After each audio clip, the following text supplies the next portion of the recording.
নমস্কার, পিয়ালির রান্নাঘরে সকলকে স্বাগত জানাই। সয়াবিন তো আপনারা সকলেই খেয়েছেন, তবে এইভাবে একবার ডিম সয়াবিনের যুগলবন্দি খেয়ে দেখবেন। প্রথমেই গ্যাসে একটি কড়াই চাপিয়ে তাতে দিয়ে দেব বেশ কিছুটা পরিমাণে জল। এবার ওই জলের মধ্যেই আমরা দিয়ে দেব সামান্য পরিমাণ লবণ।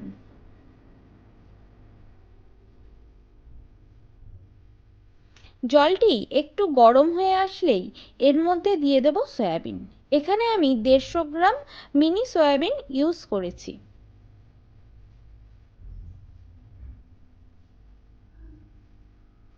সয়াবিনটা দিয়ে একটু নেড়েচেড়ে নেব। তারপর সয়াবিনটা সিদ্ধ হয়ে গেলে আমরা এটিকে জল ছেঁকে তুলে নেব।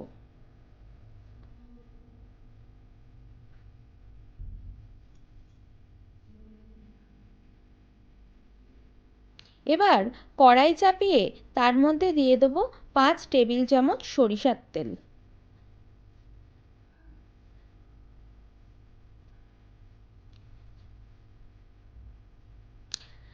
তেলটা গরম হয়ে আসলেই এর মধ্যে দিয়ে দেব কেটে রাখা আলু। আলুগুলোকে আমি ডুমো ডুমো করে কেটে নিয়েছি।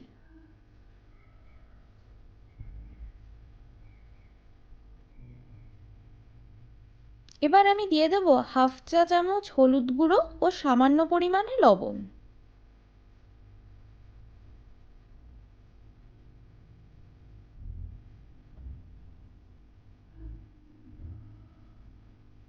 এবার আলুগুলিকে হালকা করে ভেজে আমি তুলে নেব।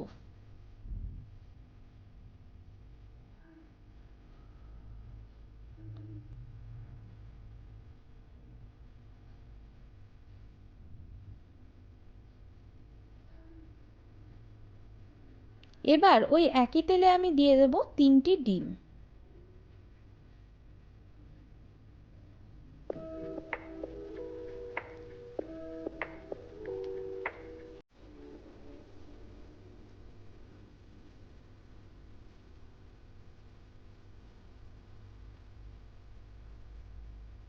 ডিমগুলিকে আমি ঝুরি ঝুরি করে ভেজে নেব।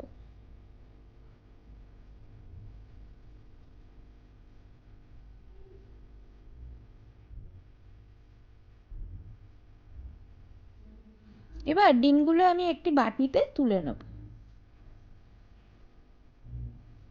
এবার ওই একই কড়াই দিয়ে দেব 3 টেবিল চামচ সরিষার তেল।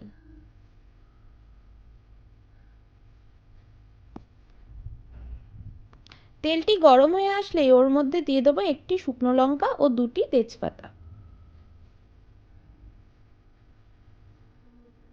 এবার ওর মধ্যে আমি দিয়ে দেব 2টি বড় সাইজের পেঁয়াজ কুচানো।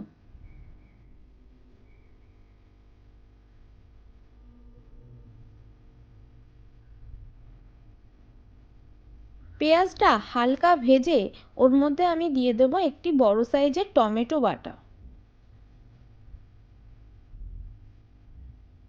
টমেটোটার একটু কাঁচা গন্ধ চলে যাওয়া অবধি আমাদের ভেজে নিতে হবে। এবার আমি ওর মধ্যে দিয়ে দেব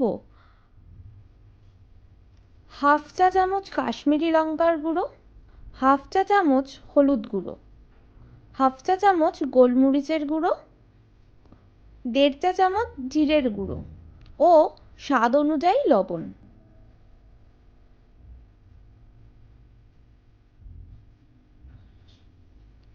লবণটা আপনাদের স্বাদ অনুযায়ী দেবেন।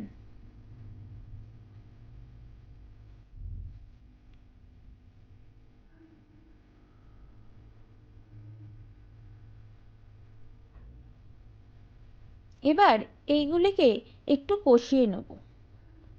এখানে আমি সামান্য পরিমাণে জল অ্যাড করেছি যাতে মশলাগুলি পুড়ে না যায়। এবার ওর মধ্যে আমি দিয়ে দেবো 1.5 চা চামচ আদা বাটা, 1 চা চামচ রসুন বাটা, 1.5 চা চামচ কাঁচা লঙ্কা বাটা। ঝালটা আপনারা আপনাদের স্বাদ অনুযায়ী দেবেন।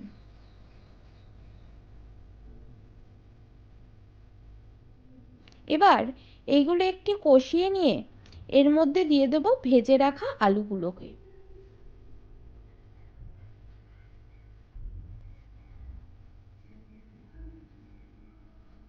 এবার আমরা এখানে দিয়ে দিচ্ছি আগের থেকে সিদ্ধ করে রাখা সয়াবিনগুলো।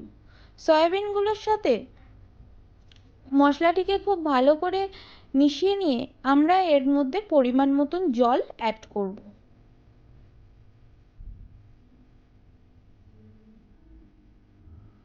তারপর একটু নেড়েচেড়ে এটিকে ঢাকা দিয়ে দেব যতক্ষণ না আলুগুলো।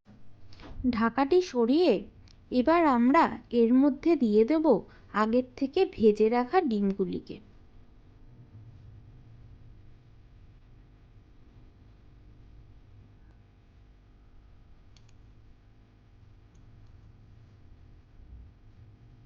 ডিমগুলি দিয়ে একটু নেড়েচেড়ে এর মধ্যে দিয়ে দেব 1 চা চামচ চিনি।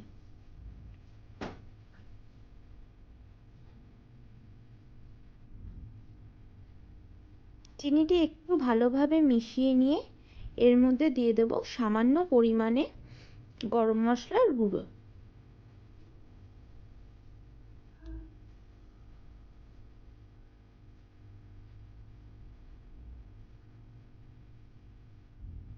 এরপর এটিকে একটু নাড়িয়ে চাড়িয়ে নিলেই তৈরি হয়ে গেল আমাদের ডিম সয়াবিনের যুগলবন্দি। এবার এটিকে আমরা একটি বাটিতে ঢেলে নেব। আর যদি আপনাদের এই ভিডিওটি ভালো লেগে থাকে তাহলে অবশ্যই লাইক, কমেন্ট অ্যান্ড শেয়ার করবেন এবং এরকম নতুন নতুন আরও ভিডিও পেতে চ্যানেলটিকে অবশ্যই সাবস্ক্রাইব করবেন। ধন্যবাদ।